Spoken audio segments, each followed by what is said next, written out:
Hey, I'm Al Korelin. Thanks so much for joining me. We are filming a video right now in Vancouver, British Columbia with a colleague of a good friend of mine, Lawrence Ralston. You know, it's interesting, just kind of by way of human interest, for lack of better terms. A number of months back, Lawrence called me. He was really excited, and he said, "You know, I've got a new newsletter that I'm going to kick out." And I said, "Well, what's it all about, Lawrence?" And he said, "Green technology." And I thought to myself, I did more than think to myself. I said, "Lawrence, why? I mean, you're a gold guy. You're a metals guy. Why green technology?" And he said, because the importance to the world is really, really significant. And he said, you know, we're going to be in on the ground floor. We're going to let folks know what this is all about. So the name of the publication is Green Technology. I'm chatting with Peter about that right now. You're kind of heading it up, correct? That's correct. Not kind of. You are heading it up. I'm doing the research and some of the writing, and then Lawrence does the final editing on each monthly issue. They've been publishing since last March, and I joined them in late September of last fall. Your interest, you were telling me, your interest in environmentally friendly issues, and I applaud you for that, I have to say, but your interest in that goes back to your childhood. That's correct. Since elementary school, with science fairs, and then on into high school, university. That eventually took me to an MBA in energy management in Holland, and a number of years in Germany working on various issues, biogas and energy efficiency in housing. Well, I'll tell you, we're really at the forefront right now in terms of environmentally conscious issues. Look what's happened in the Gulf of Mexico with BP. I mean, the subject of your newsletter is on virtually everybody's mind all around the world, and it's and I think rightly so. That's correct. It's brought a lot of the issues around traditional fossil fuels onto the front pages for several months now. And before that, we had the coal disaster. The real question is this going to lead to change? We've had oil spills before. Not like this. That's correct. We had Exxon Valdez was a big one. This one's huge. Yeah. That's really going to be the question in the next few years. Is political will going to change? We've had presidents since the mid-'70s say we're going to stop the U.S. addiction to oil. We've had them repeat this message over and over. We're still at the point where we haven't seen much change. Are we going to see it this time? I don't know. And obviously from our side, we hope we will. Maybe this is the event that triggers that change in mentality and in political will. The technology is there. To do what? To change the transportation systems, to produce more efficient automobiles, to allow for the introduction of rail systems in the U.S. so that we mirror what's been happening in Europe and in Asia.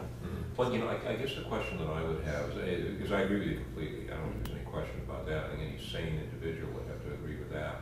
I think when you and I were talking earlier, you know, the amount of time it's going to take to change, it's not going to happen overnight, but going in that direction, I think we agree is an important direction to go into. That's true. A lot of people have been asking the question, where are these new technologies? We've been talking about them for 10, 15 years now, wind and solar.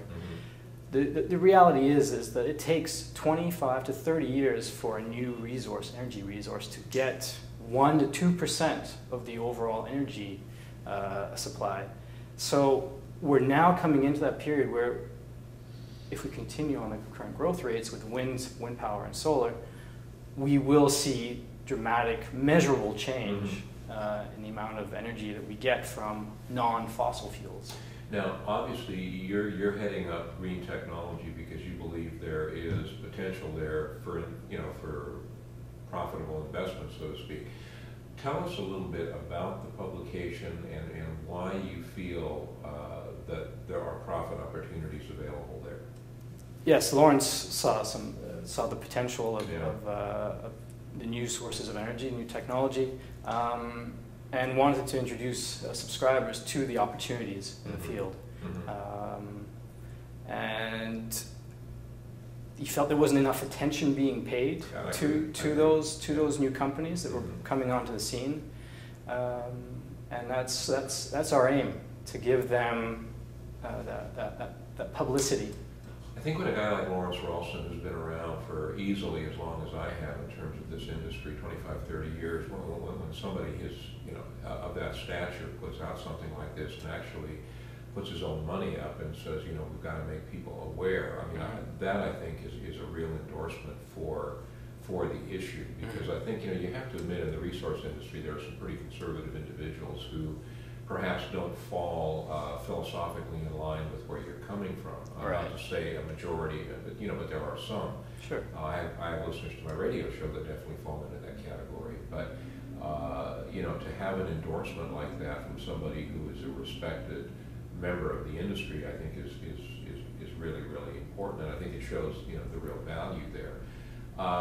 So tell me a little bit about how often the newsletter comes out as an example, and the content that's in the newsletter. Sure.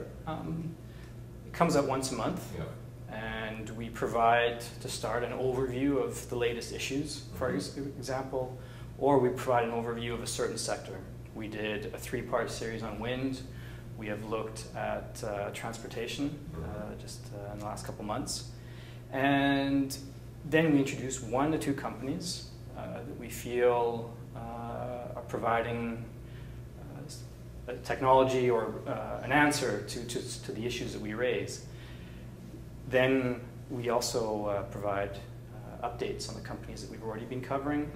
And then at the end, what we call green flashes, which are sort of one paragraph updates on something interesting that might not be related to a company, but shows that maybe a government like Ontario is getting on board and introducing a feed-in tariff for renewable energy.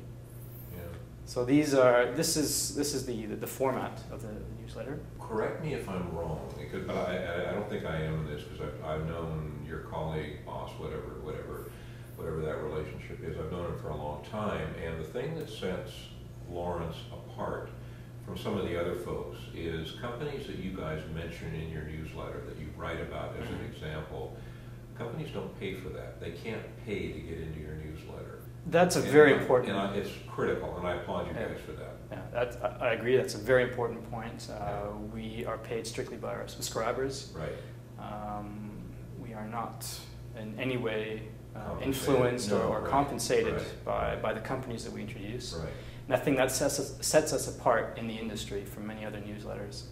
Not all of them, but certainly some. Right. There's no question about that, and that's the reason that, you know, that you will start to be a more of a frequent guest on our radio show, and Lawrence is a frequent guest on the show. As I don't have time for people who, you know, operate in any other way.